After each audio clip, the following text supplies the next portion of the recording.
What's good, YouTube? It's your boy Sensei Chris. Welcome in if you're new, welcome back if you're not. And without further ado, intro. They say, Chris, just stop, you never gonna be the man. And I look in my mirror, tell myself that's not true. Then I walk out the door and I continue to grind. Alright, y'all. So first of all, excuse the appearance. Just got home from the gym, and that's exactly why I decided to bring y'all this video, because it's a few steps I take to make sure I keep things in order as far as my hair. As y'all know, if y'all seen the first couple videos, I've been locked for like less than 2 weeks. So there's a few steps you gotta take when you're in that beginner stage if you decide to do something that causes you to sweat a lot or just move around a lot. So when it comes to hitting the gym with your starter locks, you wanna do a few things, but the first one is very important.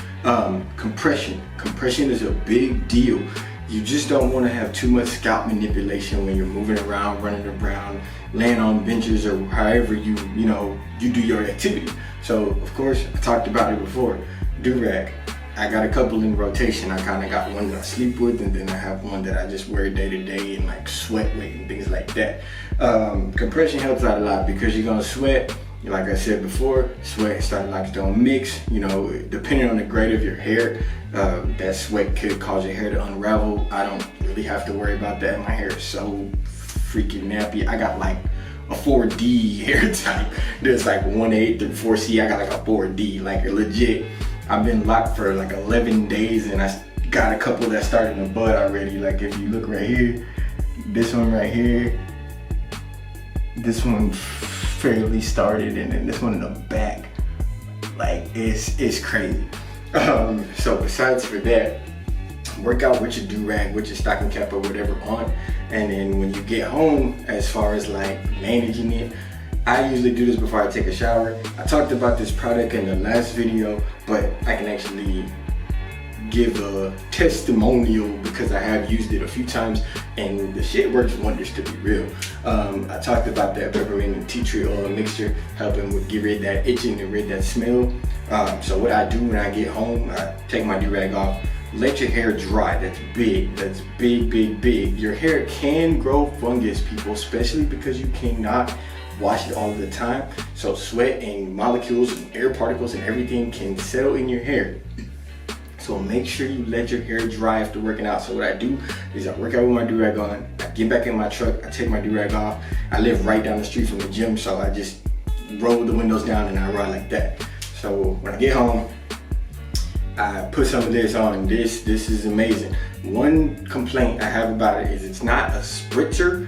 It sprays as a stream, so you could do one of two ways. You can spray it into your hand, just kind of rub it like that, and then boom, boom, boom, real quick. That's just if you want a little bit. What I like to do is I pick like my biggest parts, I guess you could say, like my main parts.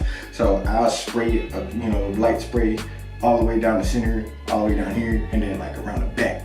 And I put my do-rag back on, and I take a shower with my do-rag on, because the steam and it's gonna let them hair juices and spunk killing, everything's gonna let it cook, and you're gonna come out looking good. But remember, if you get your do-rag wet, take it back off. You do not want to go to sleep with wet hair.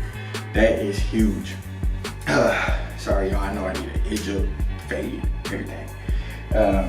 If you decide not to work out with your do-rag on, just make sure you're not getting too sweaty. If you like me and you got them overactive glands, take a second, put the weight down, go get the napkin, wipe your forehead off, things like that. Another big thing that you will notice if you move around a lot more often than the average person, your scalp will feel dry. This will help with that, but what I like to do is just spray a little bit of the olive oil sheen on it before I put my do-rag on to go work out, and then I kind of notice I don't really have that problem as much. I do have that other product that I talked about in the last video, the growth stimulator. It has the nourishing oils in it to prevent dry scalp, but I've only used that like twice so far, so I can't really say that's a part of my routine.